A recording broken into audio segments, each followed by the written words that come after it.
ready for another lesson?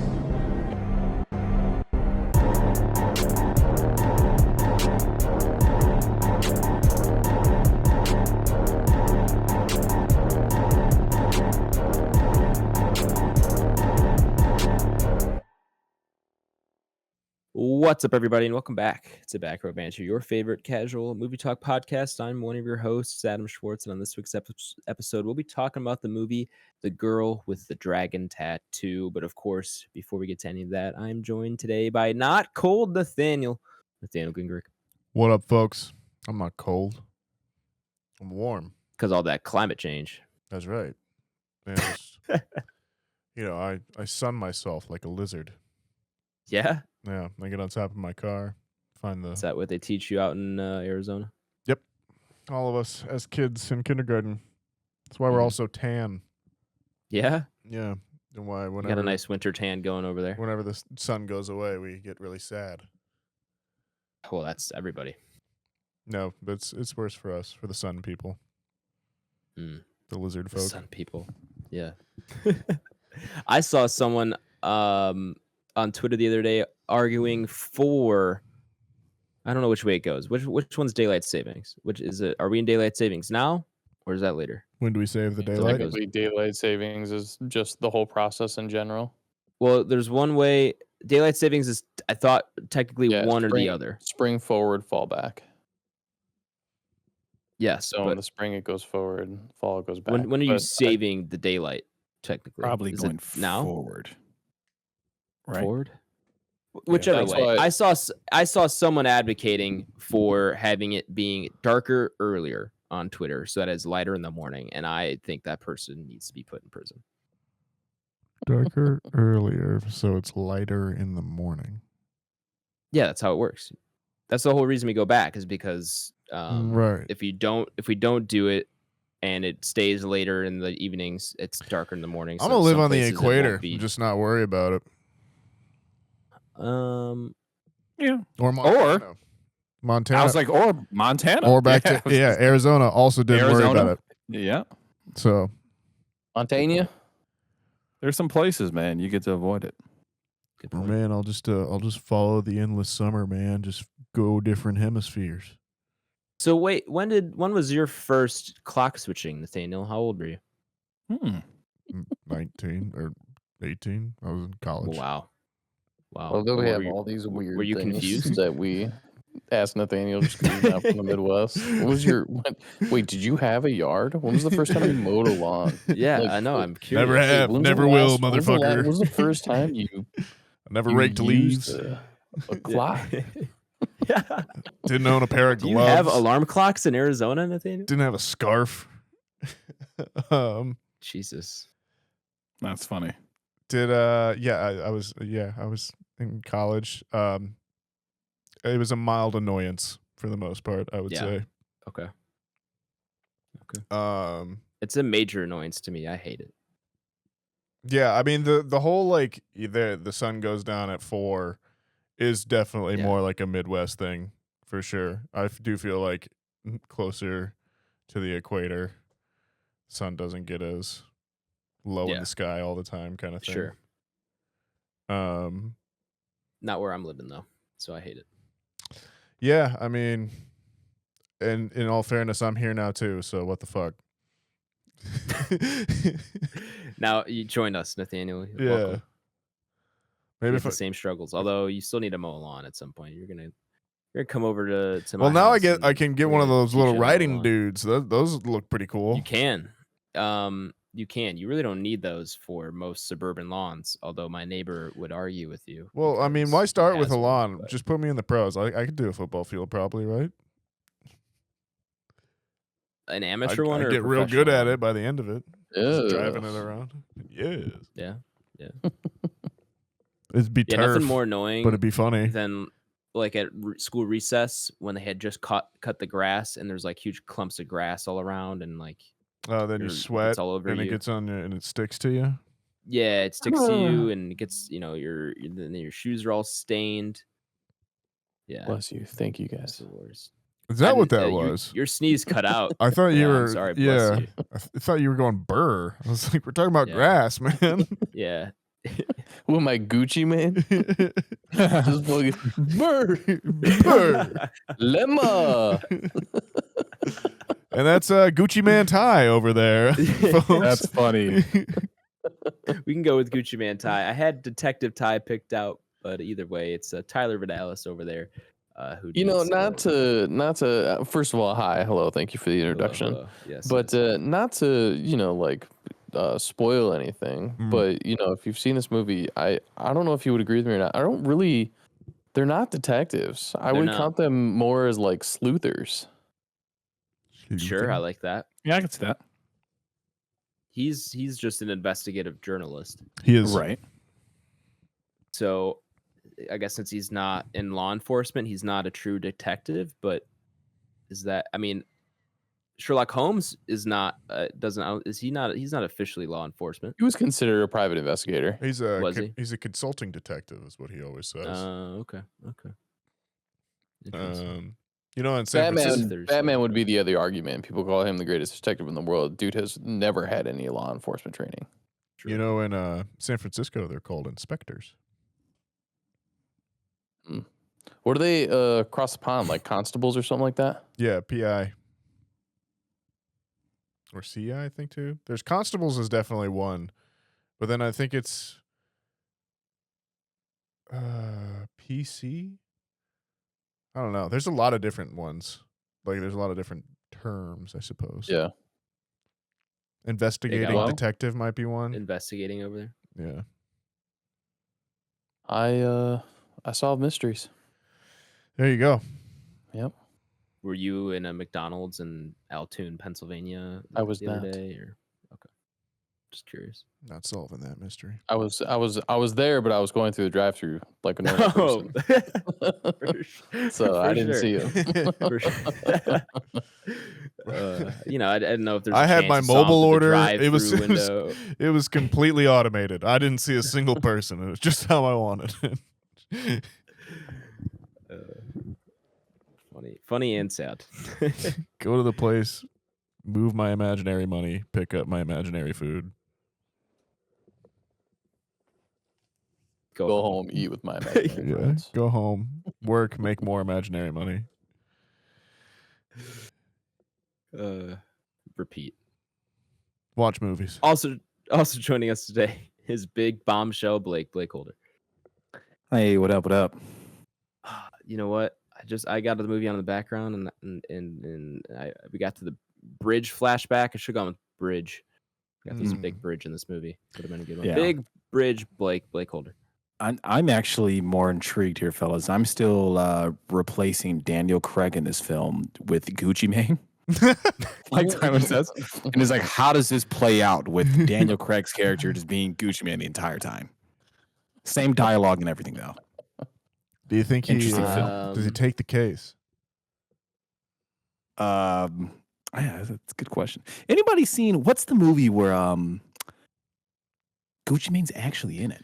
Granted, he plays himself. I was gonna say I have no idea. And like man. in Riff Raff. It's oh, then that's got to be Spring Breakers. Spring Breakers. Yeah. Yes. Anybody seen that by chance? Is that the Selena Gomez movie or is that? Yeah. It is. It's like Selena Gomez. Who else is in that? Vanessa Hudgens. It And is. I think one of the girls from Pretty Little Liars, and then it's like his Harmony Korine's girlfriend or something like that. Vanessa Hudgens, Selena Gomez, Ashley Benson, That's the one. Yep. Rachel Corrine, That's Harmony Korine's. James Franco. He's and he's Gucci playing Mane. Riff Raff basically. Yeah. Have you seen this, Adam? No. No, I figured, yeah, it's just a little too old for you to Yeah, I was out of your 12 when this generation. came out. So I was still watching Selena Gomez in Wizards of Waverly Place. Very much not this movie. Yeah. It looks a bit. Well, that's what Gucci Mane looks like on the big screen, fellas. Fun Do a fact re-release of this movie. I need to see this on the big screen, you know. there. Yeah, I don't think that thing's ever get put back in AMC. I don't know what that did in the box office, but I can't imagine it made a ton of money. Probably not. Was that? I feel like it was like an early A24 joint. Like that might have Oh, been like yeah. one of the first ones. Is that A24? Like genuinely, it might be. It seems like a movie A24 would make though. I don't know if It they're is. actually It is. the It's on the producing poster. I'm studio. looking at it. Yeah, there's. Yeah. I think they're probably the distributor at that point, but I don't think. Yeah. Wow, that is early. Do you guys remember your first A24 movie? When your life changed for the better? Ooh, that's a good question. Like in theaters? I guess just in general, like when's the first time you like remember like, oh, this is an A24 movie, and then you kind of remembered what that meant. Green Room. Yeah, you caught that early. I didn't catch Green Room early. I'm thinking probably The Witch, Sure. which I think is 2016 or something. When's Green Room? 14? I think Green Room's 13. 2015. 15? Okay, I want to say mine's The Witch, and that's I think 16. Yeah, I think you're right. Oh, Green Room is 2015. I think The Witch is either late 2015 or early Which 2016. Which is yeah, it's definitely there. What's yours, Adam? I want to say Ex Machina comes to mind. Okay. Yeah. As like one where I kind of remember that being a thing, and then there was one what followed that I saw. Uncut Gems is another one where I was like, Oh yeah, that's that's a bit that's a mess. later, but that's Is that that's, COVID or is that No, it's 19? 2019, just before. Okay.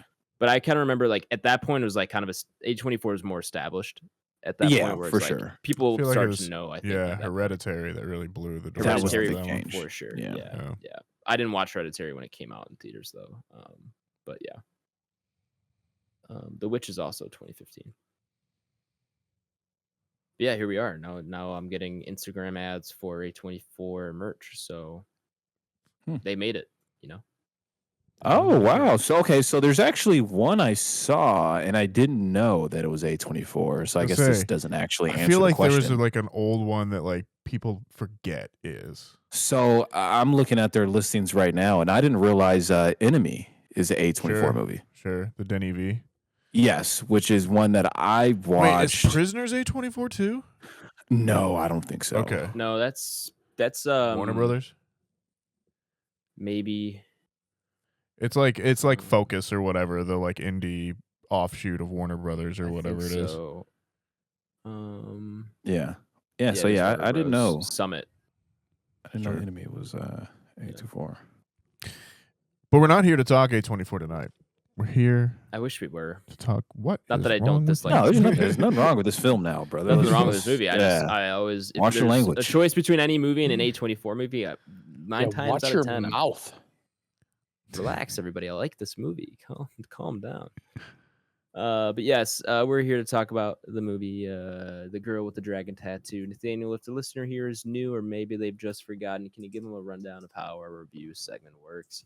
What up, folks? If you're new, you're perhaps just forgotten the way the review segment works here on Back Row Banter is it is split into two sections. There's the non-spoiler section, then there's the spoiler section. Pretty self-explanatory. In the non-spoiler section, we'll go over the movie itself, who wrote it, who directed it, who's in it.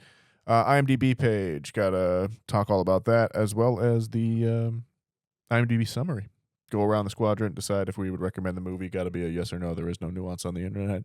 Then we'll go into spoiler time. I'll play a spoiler noise. If you don't want to have anything spoiled for you, double check the show notes.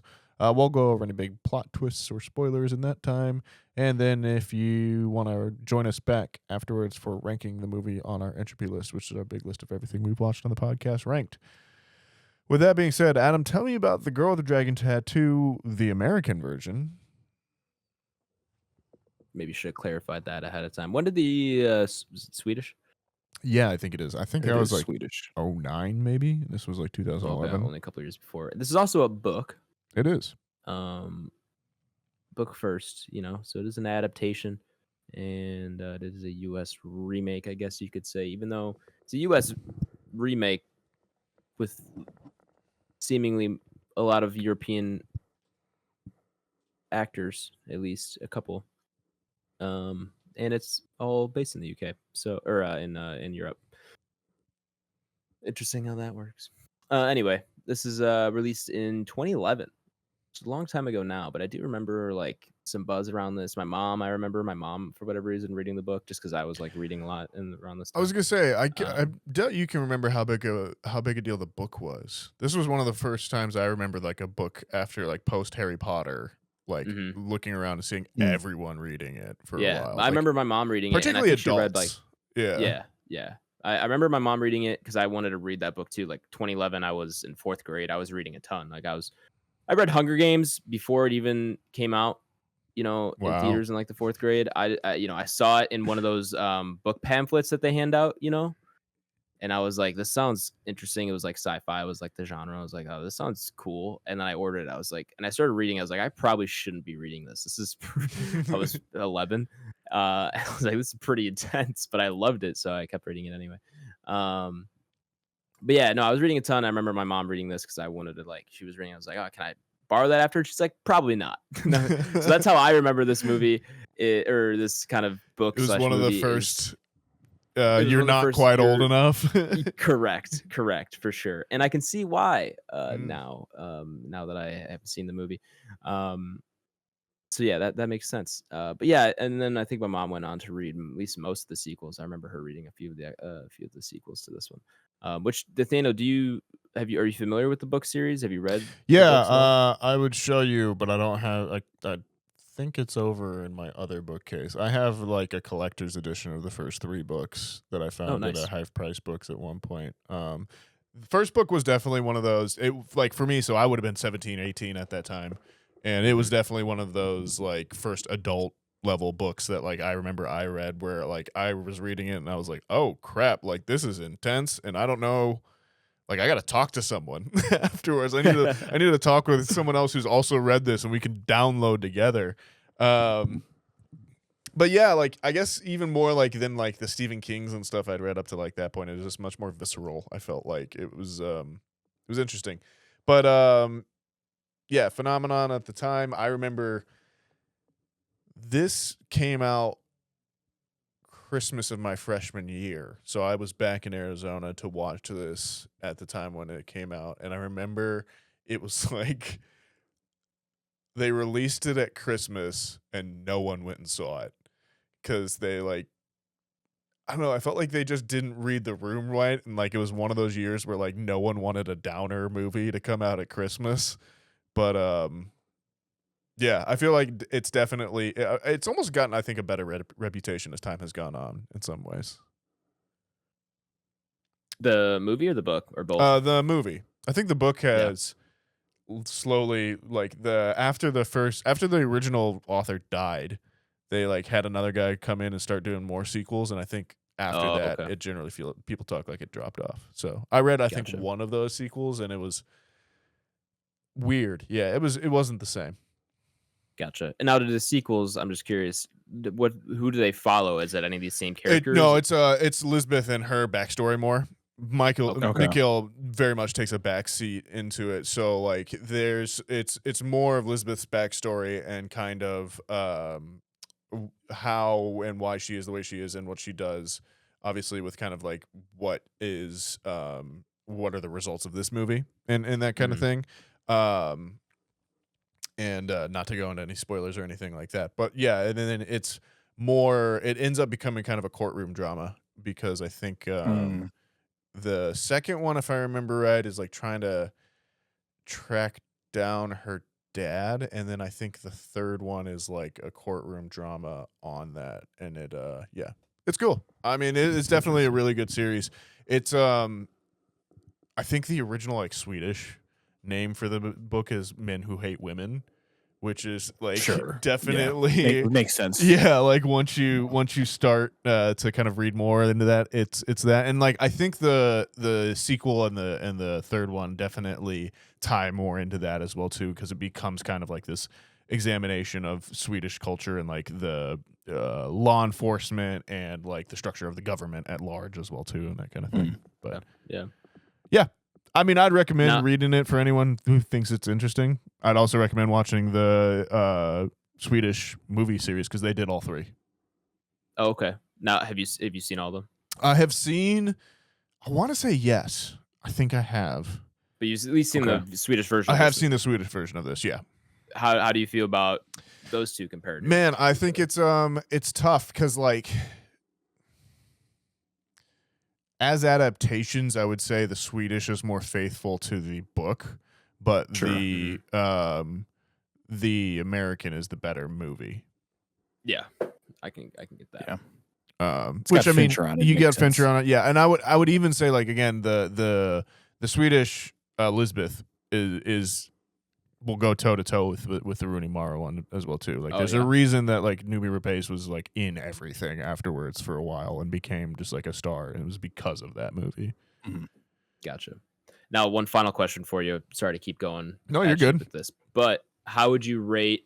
You said the Swedish version is a better book adaptation. How would you rate though this adaptation from the book? Because it's definitely a movie. Watching it and knowing that it's a book, where I can tell the scenes or the shots where I'm like, there's definitely more context here that you would get 10 times more in the book. Yeah, there's definitely stuff like you'll notice Joel Kinnaman's in this movie for like 3 scenes in the background, and like he also works at the magazine. His character is much more of a character because he's like the 3rd co-owner of the magazine, basically. Gotcha.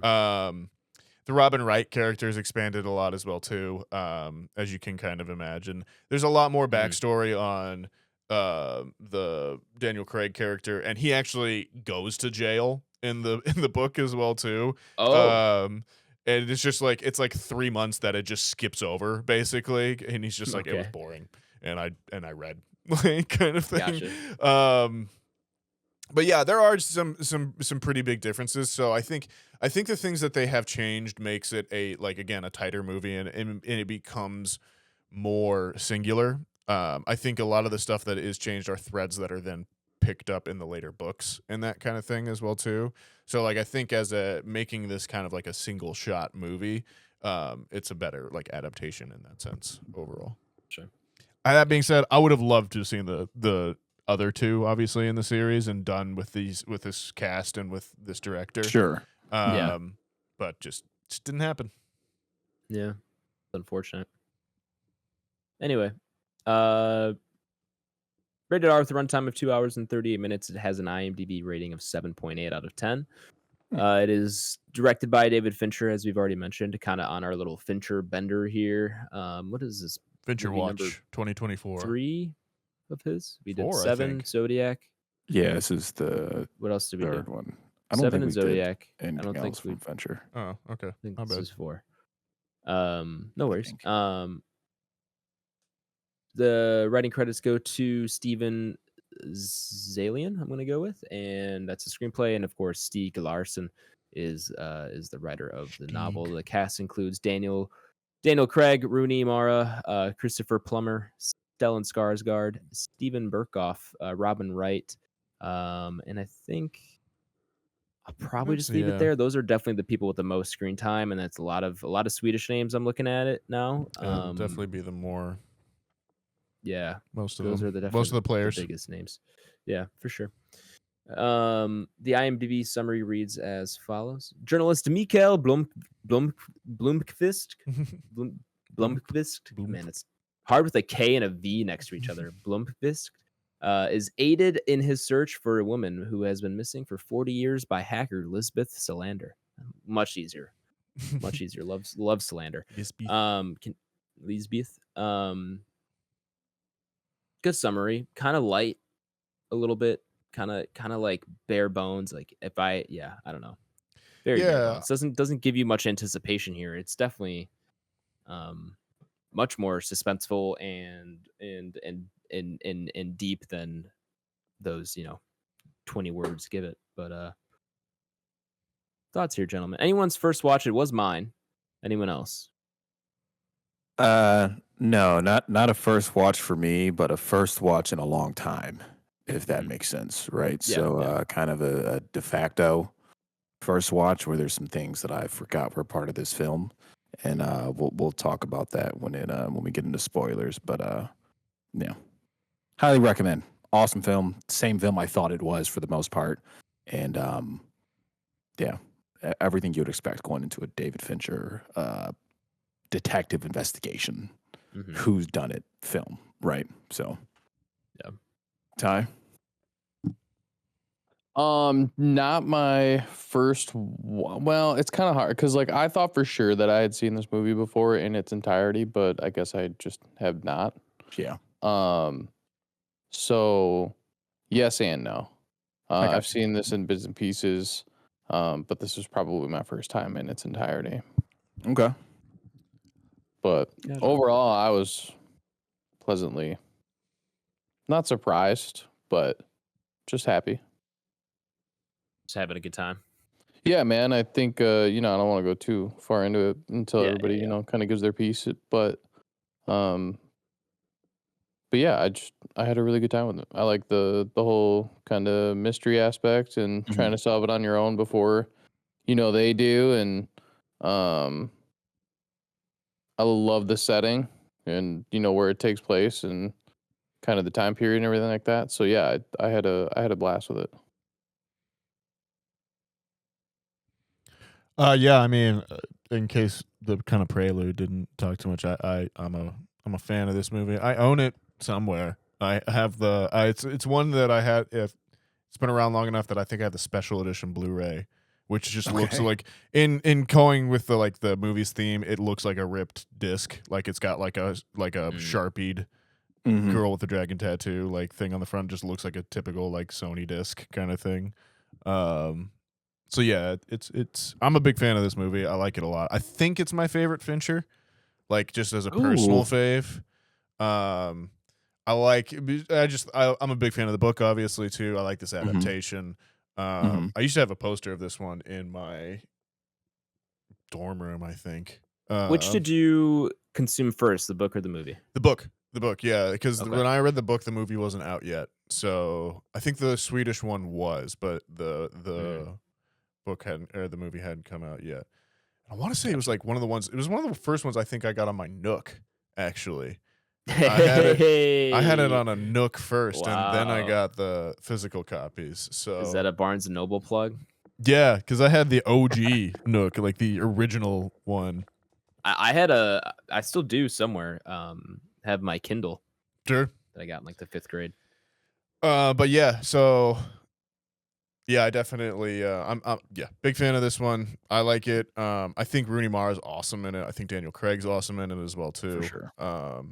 I Stellan love Skarsgård is awesome in it. Yeah, Oh it's my God, such a he's so winter good. movie for me. I love throwing Yeah. it on whenever that first Yeah. kind of big snow comes in and the wind's blowing and it's just cold as shit. I know. We put this movie, I think, on the calendar when it had just snowed. Yeah. And as soon as I put this movie on and I saw the snow, I was like, oh man, I really wish it was like middle of February right now. Or Yeah. snow was on the ground. Also banger soundtrack. I think the Mm. soundtrack in this is like I think this might be the second or third because I think this was post. It's after Social Network. Yeah, it is, yeah. So this is like the Trent Reznor, Atticus Ross, David Fincher. Like I think this is their follow up after Social Network, and it's pretty great as well too. So yeah, big recommend for me. I'm also a huge recommend. I wouldn't say this is my favorite Fincher. Did you know I it think- was a locked room mystery, like going in? I actually really had no idea what to expect. Sure. I didn't know it was kind of. I had an idea. I knew it was like mystery thriller kind of thing. Sure. And I knew Daniel Craig was in it, and I knew kind of the look of Rooney Mara. Like I knew she was the quote unquote girl with the dragon tattoo, that kind of thing. But besides that, like I had no idea what to expect. Sure. In terms of like what content was in the movie, why I couldn't read this book at 11 years old. I mean, I had no idea. But yeah, so going in with pretty much no expectations. Had a to say again a great time with this movie is kind of weird to say because of how intense it is at certain points. Obviously, if you watch the movie, you probably know what I'm referencing. But before we move on, did you ever see the trailer? I did when I was younger. I wouldn't remember anything from the I feel trailer like at this point, though. it's like in an age where the trailers give away everything in a movie now, and like we've Oh, sure. complained about them a lot. Like the trailer for this one was awesome. Like it was like almost like a slow pan in shot of like the long driveway into the big house. Oh, really? And then it was like it would flash in like the black. It was a a black screen with like the words cut out, and so you were still seeing into the shot through the words, basically. But it was like the I kind of remember that. feel bad movie of the year kind of thing, or something like that. And it was like this Christmas, like it was something like Not a Silent Night or something. Like it was all plays on that, and it was cool. It was cool. It was good trailer. That's cool. Nice. Anyways, back to it. That. Yeah, I do enjoy this movie quite a bit. I think it's really good. I think the story's very interesting and keeps you engaged throughout. And I think this is one of my favorite Daniel Craig movies. In When terms he's of not performance, not Bond. and I would say Knives Out comes to mind.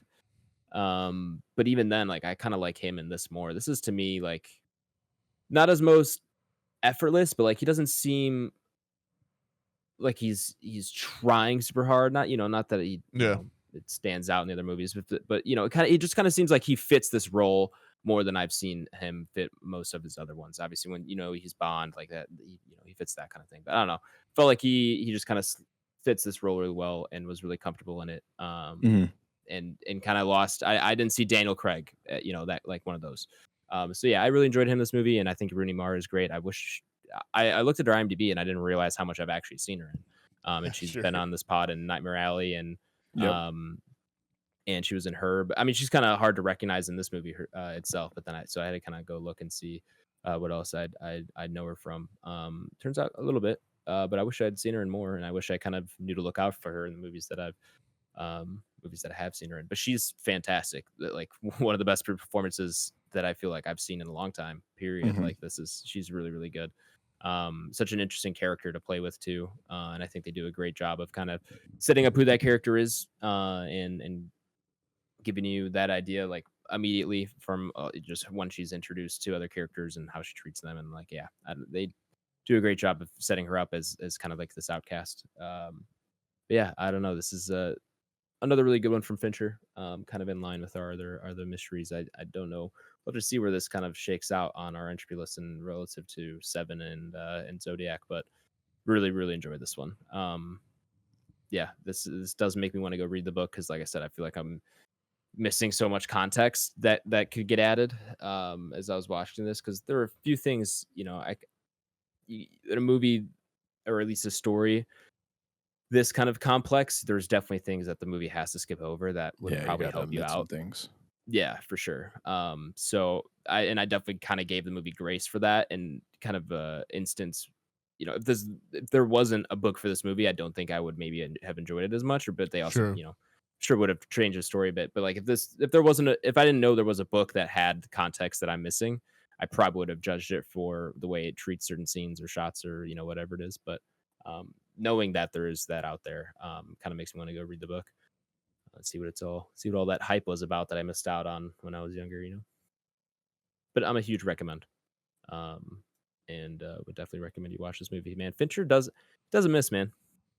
It's good at what he does. Man. So I think we got 4 recommends all around. It seems like, as expected for a movie of this caliber and this quality. So I think it's a little bit easier if we get into spoilers here, so we can talk definitely some things that were omitted from novel to film adaptation. So we'll have some thoughts on a few things. Yeah. So if we're gonna go ahead and head into spoilers, if you've not seen The Girl with the Dragon Tattoo, you can check the episode description where I've left a timestamp you can jump to, where you'll be taken to the ranking of our movie up upon the entropy list. Spoilers. Shit goes down. Yeah, fellas. So I watched this with Haley, and she read the book as well. Okay. Prior to watching this, so she was like, "Oh, they've actually omitted a lot of information right from the book." So she was kind of filling me in on some of that stuff. But I guess more importantly, upon watching this past weekend, it was the first time I've watched it in I'd have to say 10 years or so, and I always forget, and this sounds so stupid when I say it aloud, but I always forget about the actual investigative piece of the film. Sure. I always think of, it makes sense too, because the film's called The Girl with the Dragon Tattoo, but I always think of the female lead in the film, and that's all my memories of this film, and that is dark and morbid, because she's got a very dark past. There's scenes of abuse and trigger warnings of rape and things of that nature. But so those are the things that always replay in my head when I think of this Right. film. And then we started watching. I was like, holy shit, I totally forgot fucking Stellan Skarsgård is in this. And he's the person behind all this shit. Like, Yeah. you know what I mean? Like that was the new piece of it to me watching it the other week.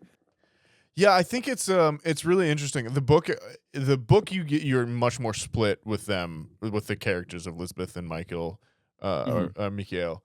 And it is interesting because I do feel like in the book you almost the first one's almost more from Mikael's perspective in a lot of ways, and like that kind of locked room mystery takes over, and then it's like halfway through it, it's almost like you think maybe like the author's like, oh no, wait, Lisbeth is the actual main character on this, and like that's why the rest of them are kind of like that. But I don't know. I as I kind of remember it, I feel like it's a little bit more balanced. But maybe Haley can kind of remember a little bit as well too on that. Yeah, it is interesting that there is this kind of like whole murder mystery going on, and then you have kind of this whole other side plot with Lisbeth and kind of her whole thing.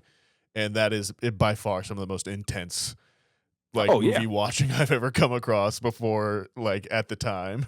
It's it's difficult to watch, and I knew that was the piece of the film that I could recall. Sure. And obviously that's how ingrained it was in my brain, and of like how traumatic a situation like that could be. But I totally forgot about the actual police detective piece of this, but yeah, Daniel Craig is awesome. Stellan Skarsgård is awesome in this. It was kind of like watching it for a first time, so similar to Ty's experience, where I'm watching, I was like, I forgot who's behind this. Sure. But then, like in the back of my head, I'm like, I think it's Stellan Skarsgård because one, I know who that is. Two, I've seen him play a villain antagonist role numerous times, right? So I'm like, it's got to be this guy. But yeah, it's the first half of it is rough for sure. There's some very rough scenes in this, fellas. So yeah, to that point, Adam, as the first time watcher, how was the tattoo / kicking of a dildo up a man's ass? Yeah. Rightfully earned though. Yeah, I guess that is the other point of it. Is that rightfully earned. Yeah. Yeah, I was gonna say that's not it's the scene that led up to that made me a little bit more uncomfortable, honestly. So yeah, that and that scene compared to something, that the scene following is like, to me, not nearly as bad. Like that's just kind of like things you'll see. Which apparently that was the. Sorry, I'll butt in one time and then I'll shut the hell up. But you're good. The tattoo / dildo scene was the one that the people had to audition with to play Lisbeth. Yeah. Oh my god. I think it was some like awesome. Rooney like ad libbed the kicking, and like David Fincher was like, "That's the one." That's awesome. Yeah, definitely. I mean, both very intense scenes. So yeah, I wasn't expecting. Talk about what I knew about this movie going in. Definitely wasn't expecting that. Sure. But I think it does a lot for the movie in terms of not only just setting up Lisbeth as a character, because that does happen, absolutely. Pretty early on, but also just again setting up the themes that kind of Nathaniel hinted to earlier, which is men who hate women. Men who do these horrible things, whether it is rape or whether it is murder or anything, in between on that spectrum. It does a great job of kind of getting you to see those themes a little bit. And obviously it's uncomfortable to watch, but that's part of why they include it. You're not supposed to enjoy watching that kind of thing. You're supposed to be disgusted by it and all that. And yeah, I think that it serves the kind of the purpose and point of the movie really well.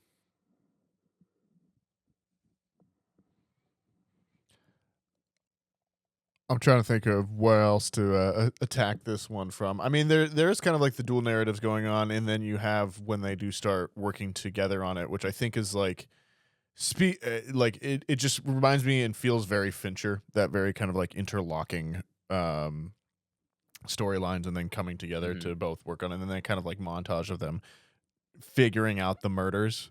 and like her coming in as like, yep, okay, here it is. First one, second one, third one. And I don't know, I guess like in some ways the like Lisbeth character has become or was kind of like iconic for a bit, and I felt like you did get like different iterations of that for a little while of like, okay, how do we create a strong female character? Well, she's going to be the like punk hacker type kind of thing. Yeah, for sure. As well. And I think like, I mean, talking about the character itself throughout the movie, I love her like different varieties of looks and like the different ways and flexibility that she has with like styling her hair in like a bunch of different ways, and like you know, her different piercings she's gonna have like day to day or anything like that as well too. But yeah, I think like that is a very accurate translation of the book character to the movie as well. Overall, Christopher Plummer is also great. We haven't talked about him yet.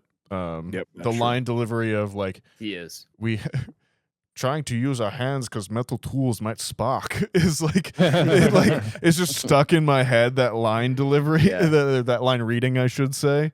But yeah, he's a convincing old man, and I love the kind of like little setup he does too of like, you know, you're going to investigate the worst people on the planet, my family kind of thing, and his whole how he sells the project to Daniel Craig's character over the course of the afternoon, and you know, Daniel Craig's character obviously misses the train and everything like that.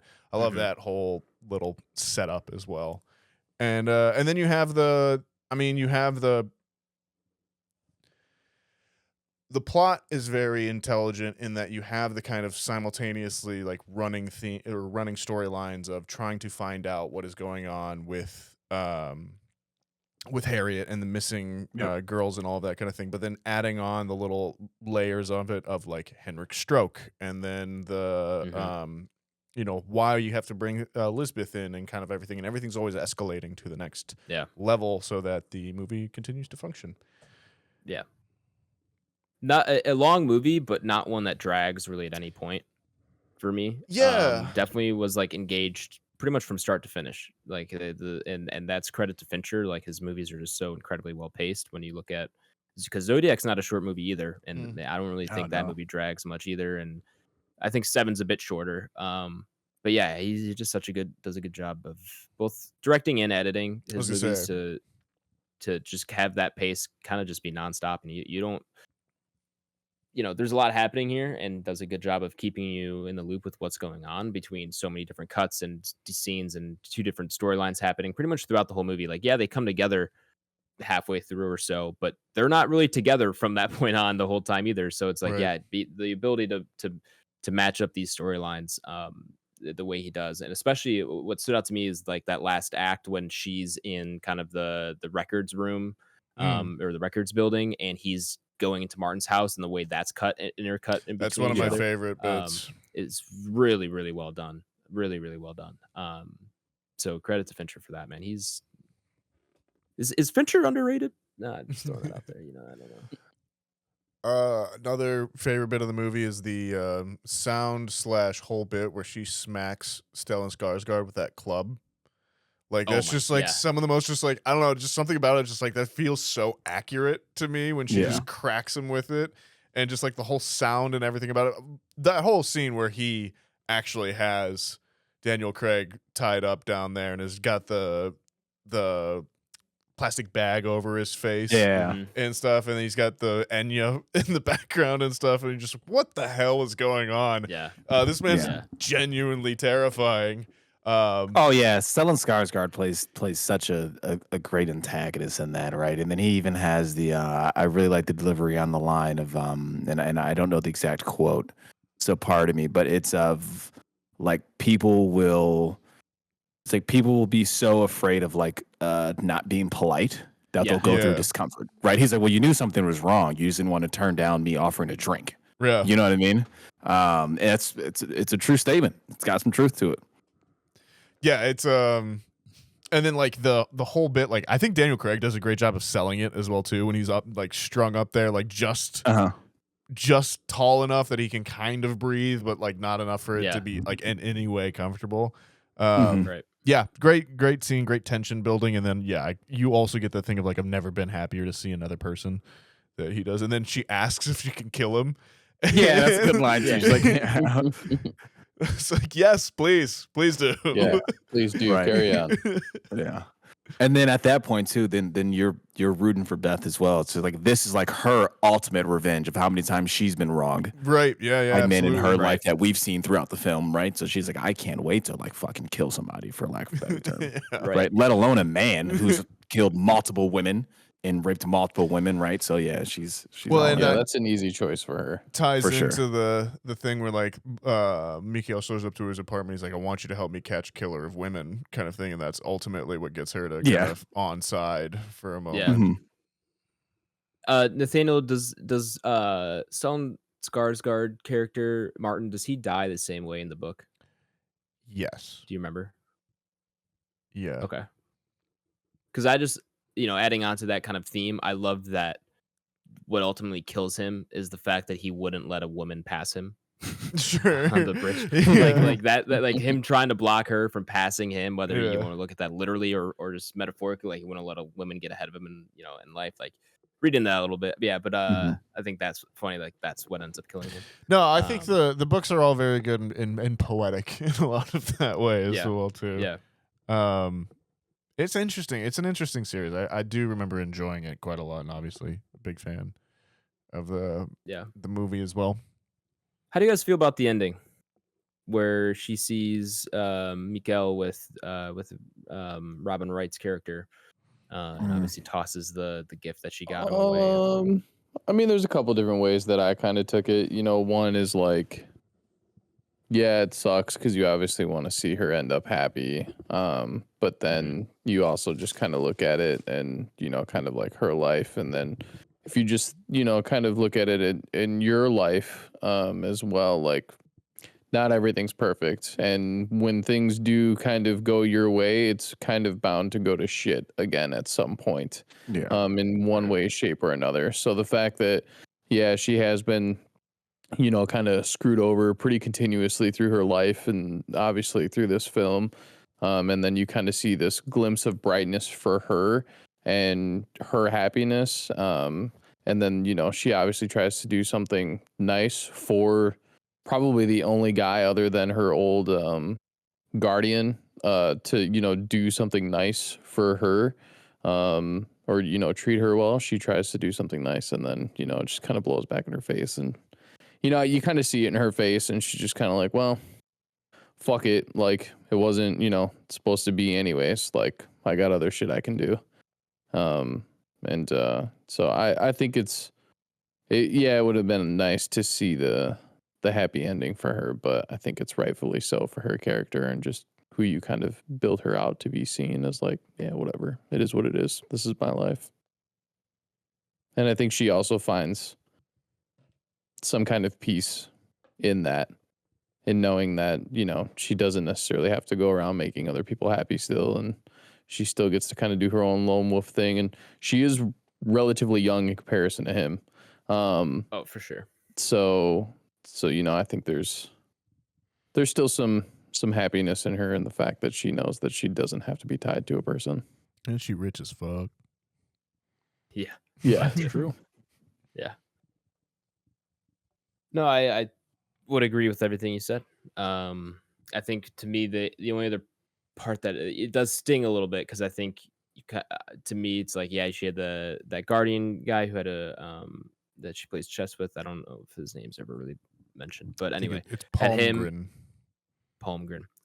Had him, but then like it seemed like Daniel Craig was like the only other guy to treat her right in her life, and it's not even that he does her really that dirty necessarily, nothing like super intentional or malicious really, but still that she can't trust a lot of men in her life, and the one that she thought she finally could trust who kind of aligned with her morals of like, yeah, we're gonna go find a woman killer, like she felt like she could trust him and befriend him, and for him to kind of turn her back on her like that definitely stings a little bit as a viewer for sure. I think but Ty, I think you nailed it on the head. Not always going to be a perfect ending. Yeah, I Yeah. think my reading of it is a little bit more of like the season was over kind of thing, that that they were putting together into this position, and like the job was done, and then like they're like the way that Mikhail was looking at it was like the job was done, like that was it, and that's kind of reflective throughout his life, and maybe that's more in like the book as well too, but like she says like he has this long standing relationship with her, like she knew all that going into it as well too, so like Right, it was right. a little bit of like her, to Tyler's point, like saying like you know, I don't need this other reliance on another human for it, Yeah. and like that, you know, things are now changing from the way that I thought they might have been now, but now it's moving on to the next thing. Yeah. Yeah, but it is sad too. I think it's a bittersweet ending. I think it's supposed to be as well. I think it's got a good flow to it. It's got a good, like you said, good good button on the end. Never felt bored. I enjoy it.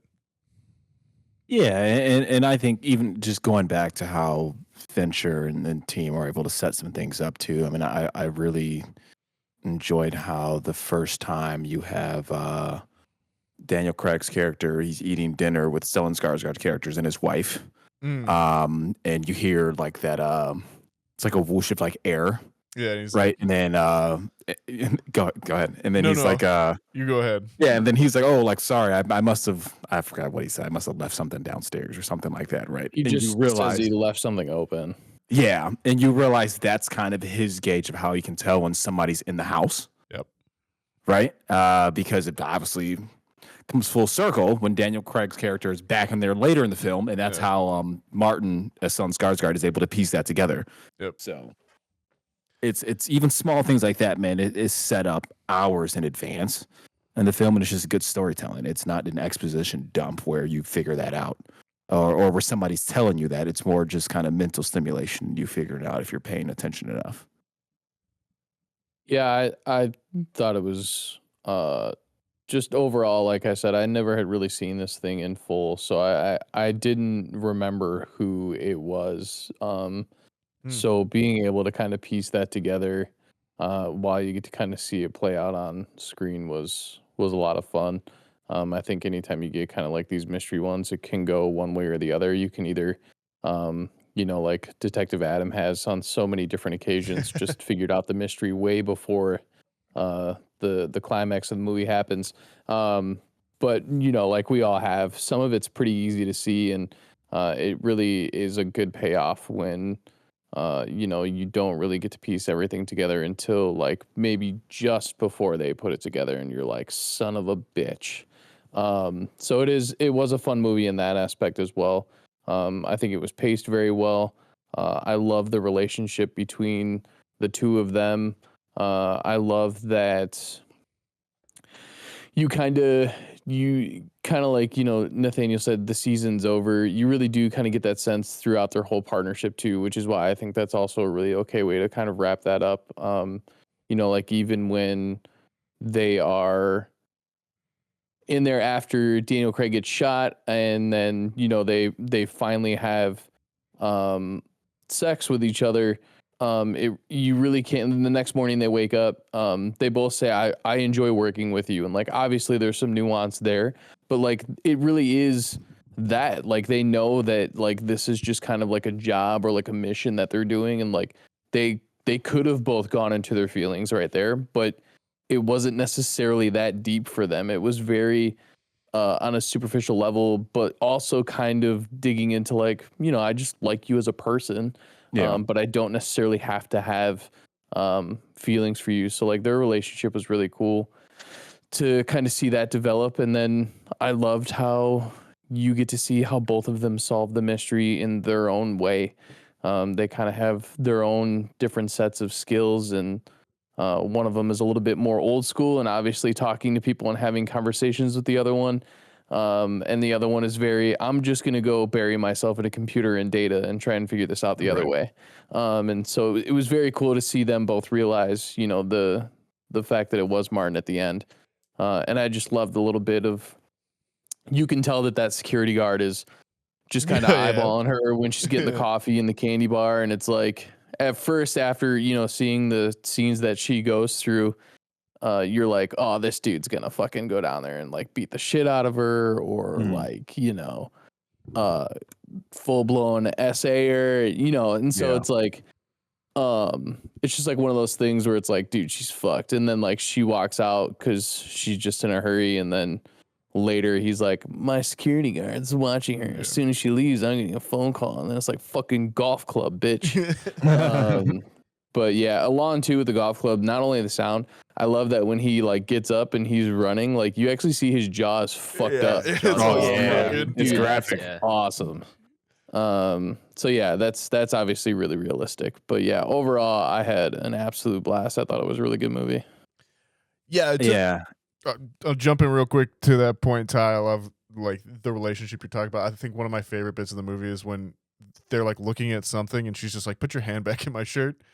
Like, yeah, 100%. And it's just like, okay, you got to like, it's just that those lines of dialogue that reveal again, like the status of their relationship, and also like their comfortable or their level of comfort with each other, and For kind sure. of like how that is so different to everyone else around them. Blake, you were saying something and I cut you off again. Yeah, no worries, man. It was gonna go back to the interaction they have with the golf club, and he getting in Sunkart's character Martin getting whacked in the face. And if you pay attention closely to that, when Elizabeth enters the room, she greets him saying "Hey, hey," which is the same way she greets traditionally Daniel Craig's character when she walks in. But he obviously can't really see because he has the bag on his head. But that's also like confirmation for him that like, okay, this is the correct person just walked in the room to be able to save me. You know what I mean? So that was a good catch too. We have a friendly. Yeah, exactly. Right. Ooh. So it's good, man. And Sire's point, yeah, she nails him good because his jaw is like basically like off the fucking hinge. Speaking of good catch, love the bit where he accidentally knocks the water bottle off and like leans back to catch it, which was apparently yeah. It was like unscripted. It was just accidental. They just left it in as well too. Awesome. Gets me every time. The cat. I always forget the cat is in there, and then he walks outside and does the fuck and like every time I was like, they kill the cat. I hate that shit. That was. I mean, you knew that one was coming. I think it was more interesting. I didn't. You didn't think so? Oh man, dude, they were the cat was coming. The cat a lot. I also like how obviously he would leave the food out for the cat, and periodically the cat would also be in kind of the shelter house he has or whatever the short house that they allow him to stay in. And when the Beth character is able to sleep there for the first time, he's like, oh yeah, like you make yourself comfortable. There's pillows over there. There's a comforter over there. He's like, and there may be a cat in here walking around, but I don't know where it is. And he closes the door. Yeah, there might be a cat. Yeah. Well, I think that's when they do the. Is it the next morning that they see it? It is. Yeah, and he jumps inside and she takes pictures. Yeah.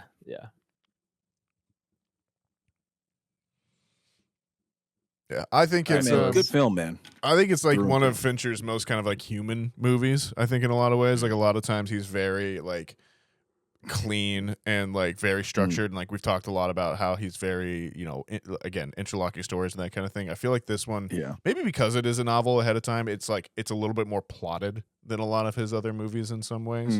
And like the characters do have that kind of, I think, more literary feel to them in some ways as well too.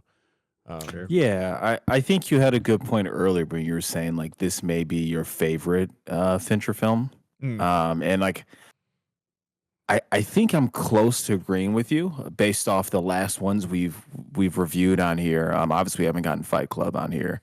But I think the one that may ultimately give it a run for its money, and this isn't advertising to keep listening to the pod, of course, but it's probably Gone Girl. Sure. For my personal opinion, right? Of like, okay, I think this may actually be my favorite. So we'll deep dive that when we get there. All this talk, and we're not even mentioning The Social Network. I mean, dude, I've only seen that one time, and it's a good movie, but like, didn't really hit an itch for me. You know what I mean? I'll probably go back to it one day and eventually. But I love Social Network, dude. Not enough Social Network's murder. so good. Need more murder. True. Yeah, keep me interested. Political murder. It kind of murder of capital. Well, that's IP murder. Intellectual property theft. Yeah, you're saying some of the right words, but I don't know. Okay, go off. Friendship. Let 'em cook. Homicide. So Adam and Ty, you guys are saying you got the Social Network as the best, as your favorite Fincher film. Is that what we're saying? I don't know if I would make it my favorite. I think Okay. after seeing this in its entirety, this is very high as far as Fincher goes for me. I do like Fight Club. I was gonna say Fight Club's gonna be classic. the other one. Yeah, I think that would be the other hard one for me to get past, just because that has, good old nostalgia factor for me. For sure. But yeah, I think between this, Fight Club, and Social Network, those are pretty hard. I don't think Gone Girl's really on my radar. Fair. I think it's okay, but I think like the fact that like the people are too pretty thing kind of kills it for me. Okay, I got you. You saying Adam? Ben Affleck's hotter than Daniel Craig? He's No, but Daniel Craig can be. He can be an like everyman a little bit more. Yeah, he's just got like that grimy old kind of factor that he can. And like sometimes Ben Affleck is just Ben Affleck. No, you're right. Daniel Craig could never be in Pearl Harbor, but but he could he could also play a plumber. Like Yeah, sure. Right. I don't know if Social Network's my favorite. I don't know. We're gonna have to finish this. Maybe get Social Network on here after Gone Girl or something. Yeah. Finish out and maybe even Fight Club and just say We just have his the biggest of entirety Just his filmography. let's just do them all. Just do a Fincher podcast. Yeah, why not? It's tough, man. They're all so good. They are all 7 objectively good films. 7 Social Network and probably now this one are probably up there for top 3. I'd have to rewatch Gone Girl before that enters the conversation, but I'm kind of with Ty. It's not to me on the same level. I'm sure you've never seen The Game. The Game. I've actually haven't seen that though, and I didn't even know that was in his filmography, so I just had to Google it like 20 minutes ago. Well crafted, keep you guessing. The thriller starring Michael Douglas and Sean Penn. Wow. Okay. That's a line from I think How I Met Your Mother, but okay. That's funny. But it is a good movie as well too. It actually rules. Okay. Okay. Good to know. So yeah, I'll have to circle back to that. Because this man's cooking. He's good, man. With some gas. Yeah, Did you guys see The Killer? Did we do that for the pod? No. The Michael Fassbender one that came out last year. That was David Fincher.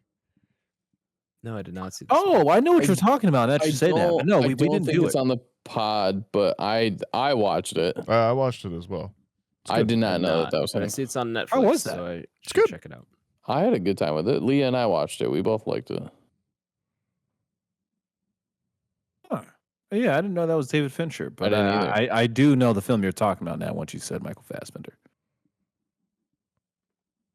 Anyways, Tilda Swinton's in there as well. yeah, let's get it ranked.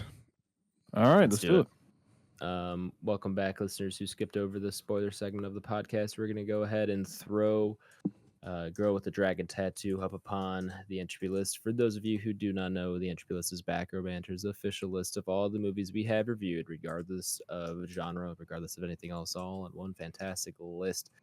This is essentially how we rate our movies rather than do it out of 5 stars, out of 10, whatever it is. We throw up all the movies we review on a list and see how they compare to one another. If you want to reference the Entropy list for yourself, you can do so by checking the episode description where it is linked to my Letterboxd. Entry 213 on the Entropy list, fellas. Most recent additions being Moana and Moana 2. We, of course, have the other Fincher films that we've recently reviewed on here. Zodiac is at 36 and 7 is at 24 both very high up there. Mm-hmm. So it's going to be interesting to see where this one shakes out at, because it seems like some of us here might have it as the highest of those three. So very interesting to see where this is going to shake out at. My problem with the Entropy list is that like I vote on this list, and then like the week later I'm like, God, like how do some of these end up here in the ways that they do? Facts. Yeah, no, I'm right there with you. And I blame Nathaniel. Generally, a lot of times I'm sure it's my fault. I think we're getting a lot of crossover now where like we put movies where when the list was so young up so high. Yeah, that's definitely it as well too. Yeah, and I think there's just bound to be some crossover, and then you really do come across a movie that you're like, fuck, this is better than what I thought. Killers of the Flower Moon was like, I'm probably never gonna watch that movie again. It's good. Yeah, movie. right. I think about that never movie. Gonna watch it again. You know what I mean? And that's a good point. The movie's so good. Yeah, I'm not saying like that one specifically. I'm just I picked that one out just because I saw it. But you're 100% correct. Yeah. Judas and the Black Messiah is the one where I'm like, that's probably a little high. But there's definitely movies that like like I will definitely watch this again before I watch for sure Suzume, a movie that I love. Like, yeah, valid. Or like, yeah. So, anyways, it's just the Entropy list is weird, folks. That's what I'm trying to say. Which brings me to the point of like, don't judge us where we're putting it. Yeah. This is a fucking tough one. This is a very tough one. I think I have a plan. Put it up. Master plan. Yeah.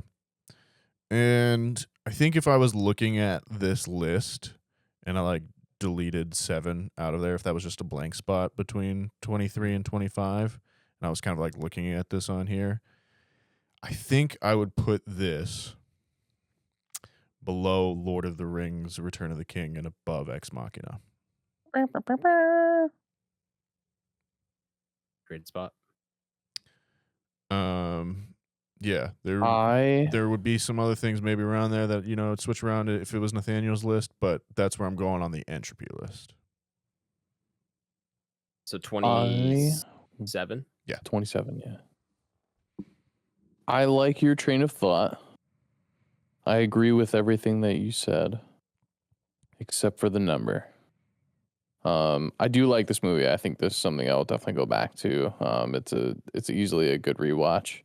And it's got, like I said, it's got that good little feel. It gives me a little butterflies, and there was good suspense, and also overall, like it was good. We kind of like talked about it a little bit, but like just the fact that it's like just like an R-rated movie and takes advantage of it being like an R-rated movie and like actually tells a good story around that kind of thing too. Like I would hate to see this get cut to a PG-13 movie. Yeah. Yeah, it definitely, and it doesn't pull its punches. It's It's lean, mean, raw, and nasty. dude. Yeah. Yeah, and me being a fan of Lord of the Rings, I do like the fact that you're putting it below one of them, but I'm gonna have to put it below my favorite one, which is the Fellowship of the Ring. And then obviously you see Furiosa next to it, which is probably one of the best pieces of film that has come out in probably a couple of years. Other than Dune 2. Thank you. Yep, I got you, bro. I got both of you. I get to make both of you happy in one sentence. Ultimate team player. Peace on earth, ladies and gentlemen. Who thought? This holiday season. Yeah. And the Green Knight is cool, but it's one of those ones where it's like, man, I'm probably not gonna watch that until somebody's like, you want to watch the Green Knight, and I'm like, for sure. Yeah, I mean, I guess we got nothing better to do. Fun fact: I am probably going to. They're replaying it in IMAX tomorrow night. I was like, till we're all over at Blake's place, and he's. There it is. So I'm below Furiosa. And above the Green Knight, I'm at 32. Excellent spot. Great spot. Adam, do you know where you're at, man? You sound lost. Do I need to know where I'm at? I'm contemplating a few places right now. I mean, I like the area. I'll talk aloud. I like the area Ty and Nathaniel have fallen. Yeah. Where I immediately went was like, okay. It was funny because when Tyler just gave he wasn't specifically talking about Killers of the Flower Moon, but when he gave that as an example, it hit me, and I was like, you know what?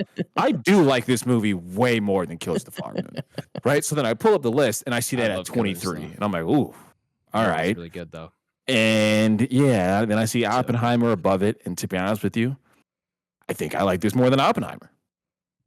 And then I see Blade Runner 2049, I'm like, okay, that's probably my cap. Do you know what I mean? So I like the area they're in. So I think that's where I'm going to go. I think I'm going to go 22. It's a good spot, man. We love it. Good spot, and I do like your rationale there. I am very torn. I'm in a similar place as you guys are, where it's like there's definitely movies in this range, and I am in the same range as you guys for the most part. There's definitely movies in this range where I'm like, yeah, this is gonna be tough to put it above. And also having Seven and Zodiac there, where I probably like this more than Zodiac, but not as quite as much maybe as Seven. So it's like maybe I split the difference somewhere in between there. But I think I could hem and haw all day, but I think the all-around best spot for me to go would be 35 below the Batman and above Terminator 2. That gets me above Zodiac, which I do think this is better than. It doesn't drop me too far below some very good movies on this list. It is definitely above some movies I'd rather probably put above this: Dune, Back to the Future, Way of Water, and maybe John Wick 4 and Starship Troopers. Those ones are personal ones that I'd maybe have above on a personal entropy list. But I think in terms of just overall entropy list kind of ranking, and where I'd want it at, and like overall quality, I think it fits pretty nicely in the middle there, at 35 below Batman, above T2 Judgment. Yeah. That's a good spot too, man. And that's funny because one that I was kind of thinking mentally, or thinking to myself, I should say, was where's T2? And I saw that at 35, and I was like, man, that's actually kind of fucking low for what it should be. Because I was like, I do like T2 more than this film, but then I saw it at 35, and I was like, I don't think I can stoop it that low. But yeah, good point, man. There's hitters on this. I mean, basically, so you get to like, I'd call it 51, right? Yeah, at Training Day to be like, I think everything 51 and above for the most part is like pretty damn good films. The Northman's cool. Romulus is cool. Yeah, you know what I mean. No, I agree. I think 51 and above are, if we had this in the tiers, like those are all S tier movies to me. Yeah, like those. Yeah, I mean, we got some ringers on here for sure. So anything in the top 50 of 216 movies in the top 25 percentile. I mean, of hand selected movies too. I mean, there's not a lot of like new movies in that top 20 or in that top 51. I mean, there are definitely a handful that we saw as they came out. But like, there's a lot of movies where it's like, we love this movie and want to watch it. Right. But yeah. Remind me again. I just want to make sure I have everybody's rankings right. I'm pretty sure I do. We got a 35. We had a 20. What were you, Blake? 22? 22. I believe we've got a 27. Yeah, someone was 27, right? And Nathaniel? Yes. I was 32. There you go. Yeah, I did have it right. Cool. Just want to make sure. You never know. Where does that put us, Adam's mental math? Oof. This is not gonna be fun. This is not mental math, by the way. If you thought I was reading all these I know. I movies just this whole wanted time, to give you way more credit. Could you imagine? Could you imagine if I was actually doing it mentally? An even average ranking of 29, meaning we have to tie break it with Green Room. Ooh. Yeah, not fun. I think this can go above for me. I think so too. I mean, only and the only reason I say that is because I recently rewatched Green Room within probably the last 3 or 4 months. Still great, not as good on a second watch, which it's most movies aren't, but it doesn't have quite as much rewatchability as I think this movie does. Just putting that out there. So my vote would be above Green Room. I mean, I see where the group's at, right? I mean, objectively, I can see that.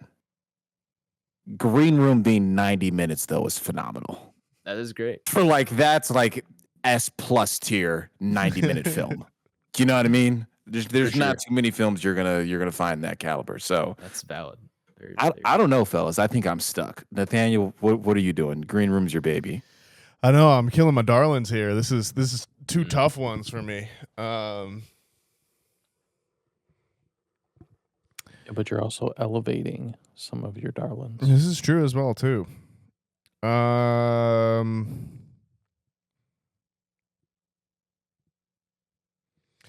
Yeah, I mean, like, tough to choose on there. I'm not gonna have like an actual reason for why I'm gonna do it. I'm gonna do Girl with the Dragon Tattoo comes first in the alphabet. That'll be higher than Green Room.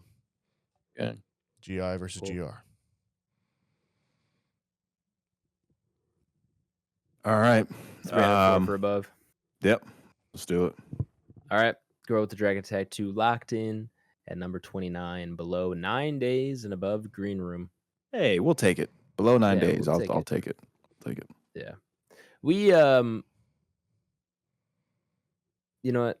I'll save that for off-pod convo actually. The listeners don't need to hear that, but I was about to have us go off on a tangent about talking about. Anyway, 29 for Girl with the Dragon Tattoo. That's it for this review.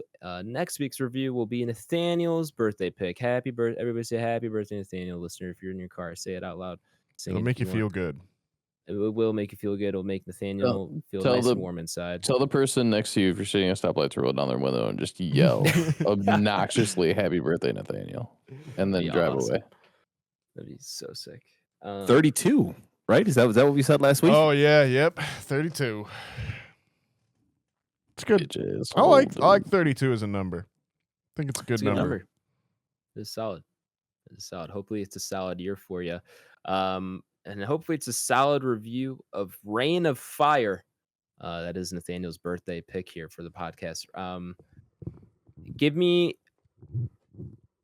a 5-word, not summary, 5 words. Give me a summary or like a teaser of what I should expect. Or Christian just Bale, something short. Matthew McConaughey, Dragons. Okay. Holy shit. Okay. Oh my god. Oh my god, I'm so excited now. Yeah, I don't even know what this film is, to be fair. So I mean, I think we talked about it briefly off pod. So yeah, I'm going in blind. Don't watch a trailer. Yeah, don't do anything. Would. I'd never ruin myself for this experience. That's awesome. All right. Reign of Fire, everybody. I don't think it's really streaming anywhere for free. You're probably gonna have to rent this one. If you don't own it, if you don't have it, idiot. I don't unfortunately own this movie. But I actually own this on DVD. It's definitely on DVD. I don't have it on Blu-ray. What year is this movie? This has got to be like 01. 02. Yeah. 5th grade. I can't wait. I was not expecting for those to be the 5 words out of Nathaniel's mouth. But those are probably the 5 best words that you could have spoken. I was gonna say also props to Nathaniel. Like those are that. I mean, that is a top tier 5-word description. Yeah. That couldn't have been better. And to have it that ready that quick, I'm happy. All right, join us for Reign of Fire next week. It's gonna be sick. Cool. We have a little bit of time if you guys want to do a quick while we're watching. Anybody? I knew we didn't get to it last week. Yeah, I had an interesting one actually. That was kind of pairs off with Girl with the Dragon Tattoo, I would say. It's called Red Rooms. Red Rooms. It's La Chambre Rouge in its original French, I suppose. It's a French-Canadian movie. About a court case, but there's but it's about a girl that becomes kind of obsessed with this court case. And she is in some ways kind of like an interesting parallel for the Lisbeth Salander character in 2024 as opposed to 2011. Obviously when Girl with the Dragon Tattoo came out, but has some because it's a court case, and it's about the murder of young girls that have been broadcast out on the internet. That's the Red Rooms. Has some really intense scenes in there as well, and definitely one that I feel like is a thriller that feels modern, contemporary, and fresh, and actually uses the internet, actually uses like a contemporary setting in like a modern day courtroom and that kind of thing, and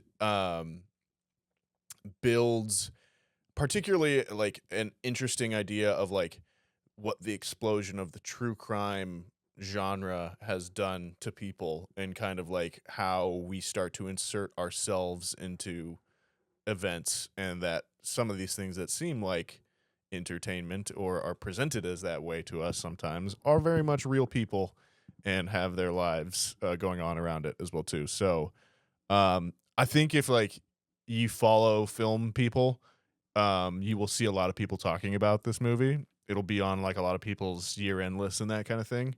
But it's intense. It's really good. Is it streaming anywhere? I had to buy it on Amazon or on Apple, but you can rent it as well. But it's one that like I bought sight unseen and just was like, I know I'm going to want this. So, yeah, it's But really. you don't own it, Nathaniel. You bought a license. That's right. I licensed it from Apple. So They can rip it from your hands at any time. Actually, I guess they can't. They can rip it from your metaphysical hands. they could try and rip it At from any my time. hands. But if you bought the licensing, does that technically give you rights to distribute? No, unfortunately not. Not distribute it, make money off of it, at least. Can you distribute I it was to gonna me? say, we don't have to make money off of it. But yeah, big recommend. Check out Red Rooms. I also saw Wicked. Nice. Wow. Why are you wowing? I don't know. It's good. What did you think? It's good. Good. Yeah, it's the play. Yeah. Feel I've like never seen the play. a lot of people were talking up the Ariana Grande performance, and I was just kind of like, yeah, I mean that's the character. It's a really good Yeah. job of the character, but that is the character. Like, Good. That's That's a good thing, though. I enjoyed my time with it. Thought it was fun. Good to have a movie like that at this time of year that's like everyone can go see. So there's like Moana, Wicked, Gladiator 2. Like I like that we have the run. Kind of reminds me of the 90s. But yeah, it's cool. Tyler, you been watching anything besides, I'm assuming, the F1 race? Yeah, Formula One, lots of football. I am done with season 2 of Vinland Saga. I am going to start season 2 of Arcane.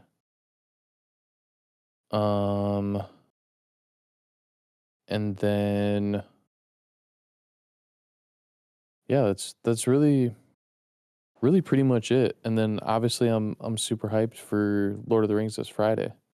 So yeah, nothing too crazy on my list. I've really been sticking to a couple different shows just so I can get them done so I can start some new stuff.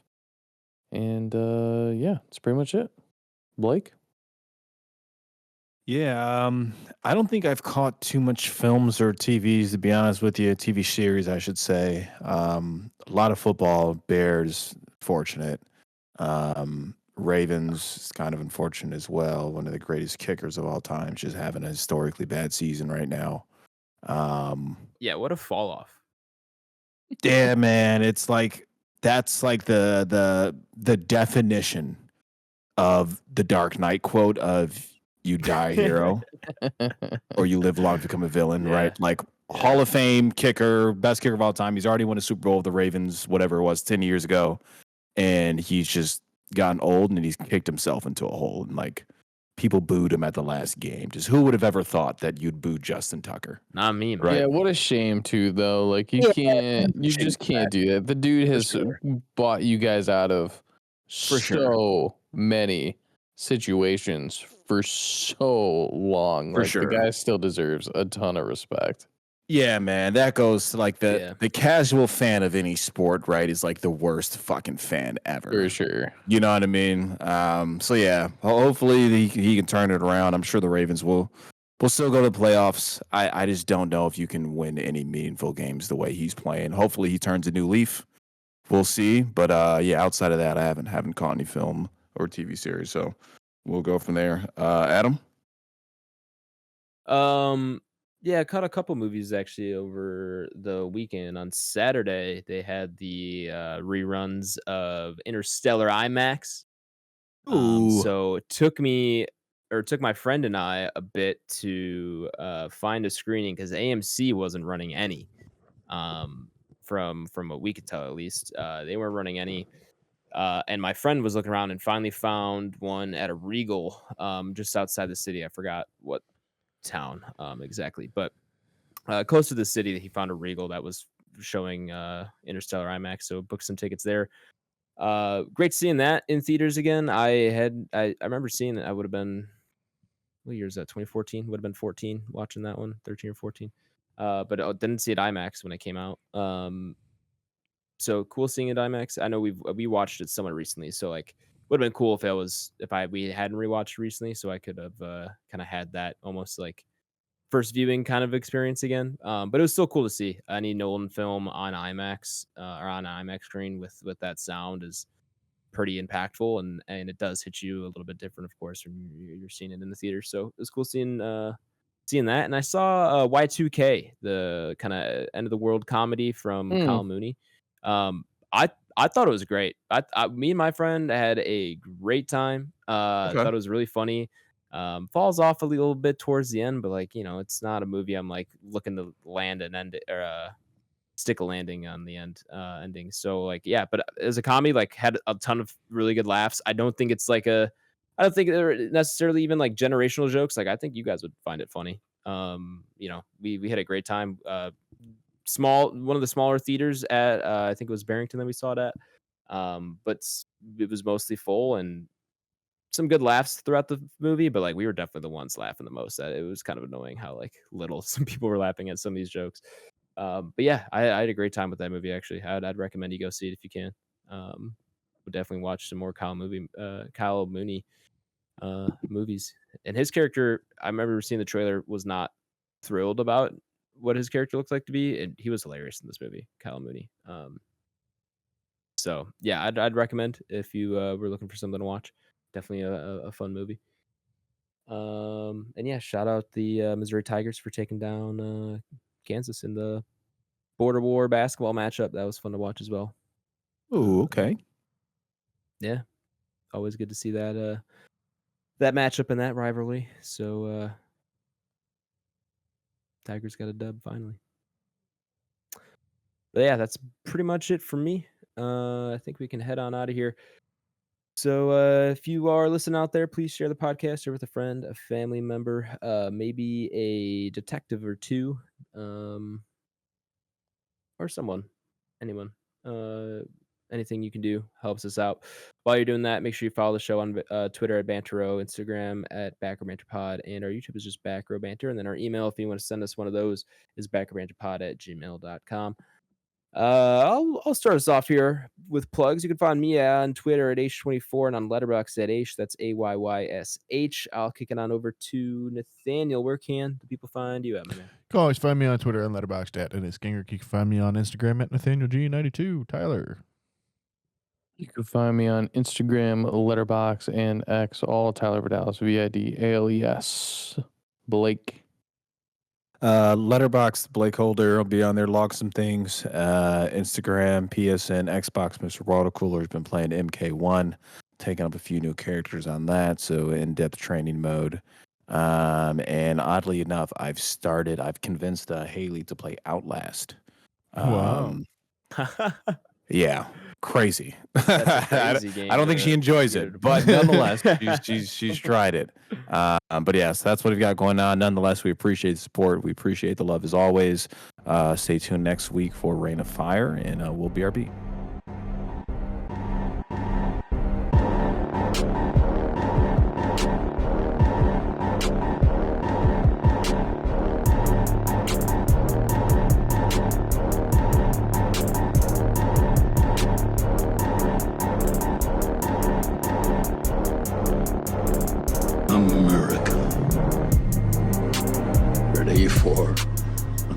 lesson. Backing over us to another segue, folks. Do we want to go on the Luigi segue right shit. now? That's probably where I pulled that from. I didn't even think Yeah, about I that. would imagine. Yeah. I would imagine. Which, yeah, I mean, I guess we'll chat about that. We're recording, right? We are. Yeah.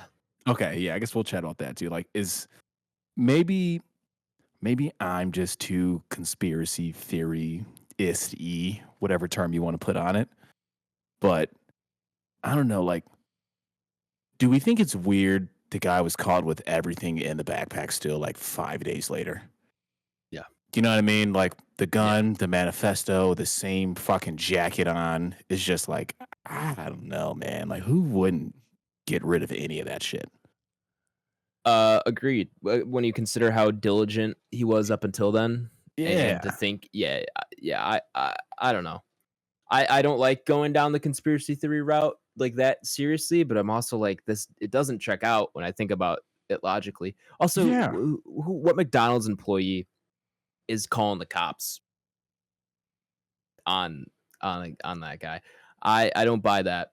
Yeah, or that he would even like think to like sit down in a McDonald's and order food. Like, why not just fucking drive through it, brother? I can't remember the last time I've sat. Yeah, you know what I mean? It's just like what are we doing? It's just weird. Yeah, I don't know, man. What are your guys' thoughts on the whole thing? The other thing too is like that's the guy. So they released that photo of him at some cafe, like a Starbucks or something. Yeah. And immediately when that picture came out, everyone was like, "Hey, that's like not the same jacket." And you look at them side by side, and it's like not too far off, but like you can tell there's some distinct differences between the jackets. And of course, that's not completely disqualifying. Maybe he changed jackets, all that kind of thing. But Sure. you know, like that. It looks like the same guy they put in that photo, but I was never, it seemed like that wasn't really the same guy in that photo that they originally released. Yeah, I don't know. It seems all too convenient. Yeah, I don't know, man. It seems like I feel like there's a lot of just weird shit going around about it that like people are talking about and like unconfirming it as well too. Because like I've heard like it's an old person at the McDonald's. I've heard it was a McDonald's employee. I've heard a bunch of different shit. There's like versions of like the manifesto going around as well too. And like I guess I just think that like it's probably like the real versions of things are probably just dumb, like he just didn't plan this far ahead kind of thing or something like that. And like that's just not the answer we want it to be in some ways as well too. I do think there's like more like if I'm gonna go like down a conspiracy theory hole kind of thing, I think it's more likely that there's some sort of like super like CCTV thing that they're locked into. And that's what I saw. That has like facial recognition 24/7. Just dialed this dude up, and then they're like, "Oh yeah, it was some McDonald's employee that said it," kind of thing. Yeah, right. You know, that's. I think I'm more inclined to believe that. Which is crazy. That's like more where I guess I would go rather than like he's a patsy or it's like he's getting set up or something like that. I think it's more like they were like, we got to find this dude, and they logged on to the big red button. What is it in fucking Fast and Furious? Like the Oracle or something like that. And they just tracked him down. Feels like. Yeah, it's weird, man. It's one of those things. But like where I was also like, it was making me think because everyone was like talking about it too, and it was just like, you know what? In today's world, it doesn't fucking matter. It's whatever you believe. Like that is true. Whatever you believe, we'll never know the truth. The answer, correct? Like, and like this dude could go up there tomorrow and be like, "This is why I did it, and this is what it is," and I swear I'm telling you this right now, and you would have 4 different news sources reporting it differently, and half the country would believe one way or the other, and it doesn't fucking matter. It just doesn't matter anymore. Like, and that's more where I guess I'm coming away with it because like. I can guarantee you in 3 months, I'll be able to talk to 7 different people and have 7 different versions of events of how these things went down and what this dude believes. Yeah, for sure. Yeah, man. And ultimately, it's crazy too because in the grand scheme of things, like this probably isn't going to change anything. No, absolutely. You know what I mean? It's just a hot story that we're going to talk about for the year 2024, right? Yeah, I mean, if we do, we guess we gotta do something else about it. Like, Homeboy's not taking out anyone else. Like, you know, he's there, so yeah, it's up to everyone else to keep doing something or let it stay the same. yeah. I don't know. We'll see. But man, the resources they put into a dead billionaire, right? It's crazy. Oh yeah, man. There was 15 people who died in New York City that day. You'd have to imagine, right? I don't know the exact number, but like not even a fraction of those resources went to any of those killings. You know what I mean? The one that,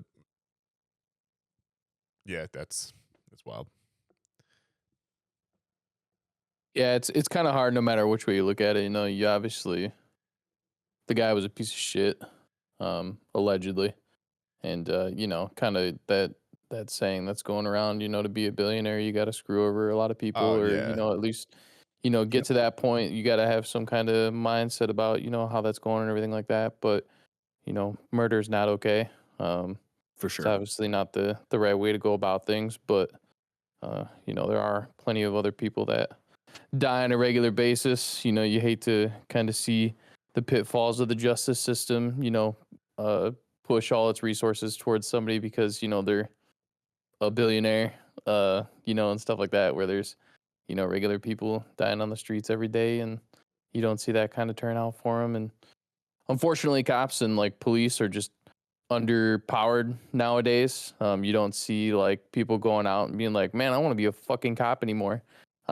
People are just like, yeah, no, I'd rather not be. They don't have a good reputation, and it's easily the hardest job, and it's a thankless job. Like nobody ever really says thank you to a cop. And so it takes a different kind of person to be a cop nowadays. But either way, yeah, it's tragic regardless of which way you look at it.